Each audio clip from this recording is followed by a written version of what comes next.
Hello student, topic number 4 ledger and lecture number 4 posting of entries from journal proper. Journal proper means it is nothing but original journal.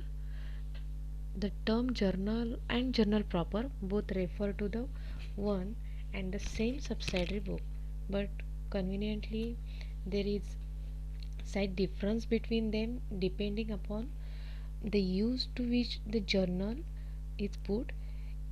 If it is used for recording all transactions, whatever, it is called journal, while if it is used is recording only such transaction which cannot conveniently be recorded through any other subsidiary book, it is called the which can means journal proper.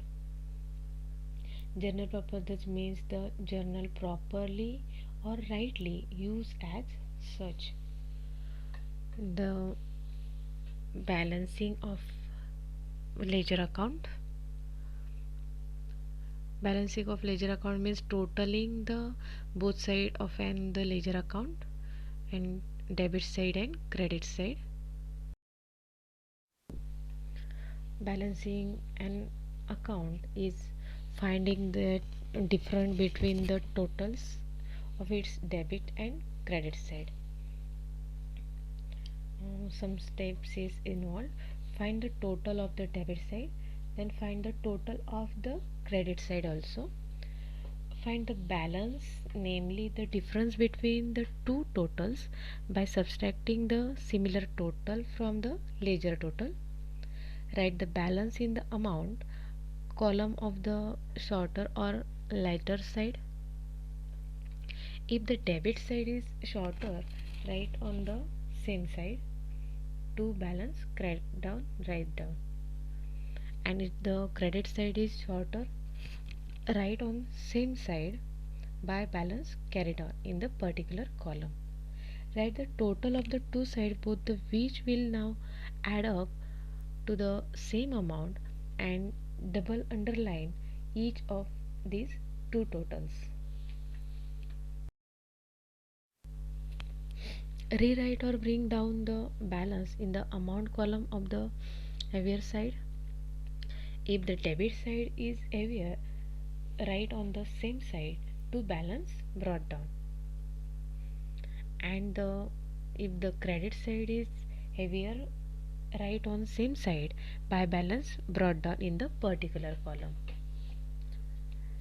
The basic purpose of balancing an account is to find out whether it has received more benefits than it has give, or giver more benefit than it has received, and this determine its ultimate or final position with reference to the business. It is only by balancing a personal account that we can find out whether the person is out debtors or creditor, and how much extract is owned to or by him. Again, it is by balancing a real account that we find the value of particular assets on the date of balancing. Finally, it is by balancing a normal account that we find whether in the ultimate analysis we have incurred an expenses or earn an income on the particular account, and how much exactly that net expenses or income.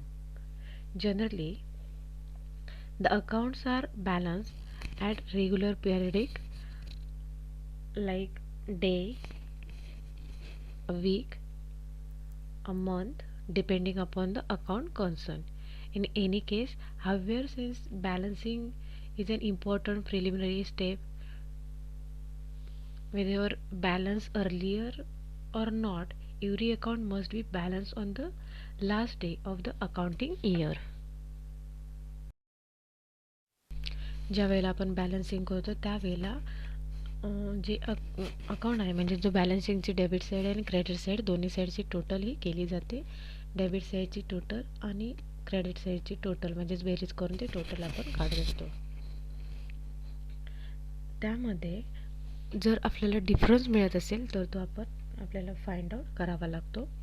त्यानंतर त्या ठिकाणी असणारा total करत असताना, टोटलसाठीचे method सांगितले. Total करत असताना आपल्याला ओपनिंग बॅलन्स असेल तर जसं आपण टू बॅलन्स राईट डाऊन करतो त्याच पद्धतीने क्लोज करत असताना ज्याची अमाऊंट बी आहे, हायर आहे, ज्याची अमाऊंट मोठी आहे ती बोथ साईडला आपण रेकॉर्ड करायची, ज्याला डबल अंडरलाईन करणार, आणि ज्याची शॉर्ट आहे, ज्या साईडला शॉर्ट पडते त्या साईडला जेवढी शॉर्ट आहे तेवढी ॲड करणार आणि त्याला बॅलन्स कॅरीड डाऊन किंवा टू बॅलन्स कॅरीड डाऊन किंवा बाय बॅलन्स कॅरीड डाऊन असं आपण रेकॉर्ड मेंटेन करणार.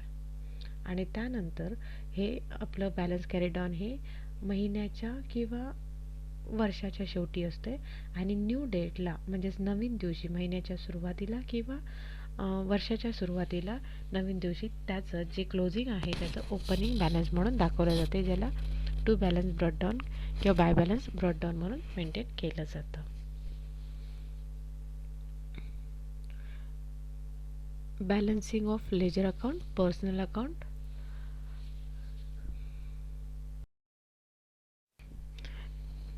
If the debit side total of ledger account is more than credit side total indicates debit balance. Debit आता यामध्ये काय सांगितलं आहे की जनरली आपल्याकडे पर्सनल अकाउंट, रिअल अकाउंट आणि नॉमिनल अकाउंटचे 3 अकाउंट असतात. पण यामध्ये जर डेबिट साईडची जी काही टोटल आहे ही मोर दॅन क्रेडिट साईडपेक्षा असेल, क्रेडिट साईडपेक्षा जास्त असेल तर त्यावेळेला डेबिट बॅलन्स असं म्हटलं जाते. क्रेडिट साईडची टोटल ही डेबिट साईडपेक्षा जास्त असेल तर त्यावेळेला क्रेडिट बॅलन्स असं म्हटलं जातं.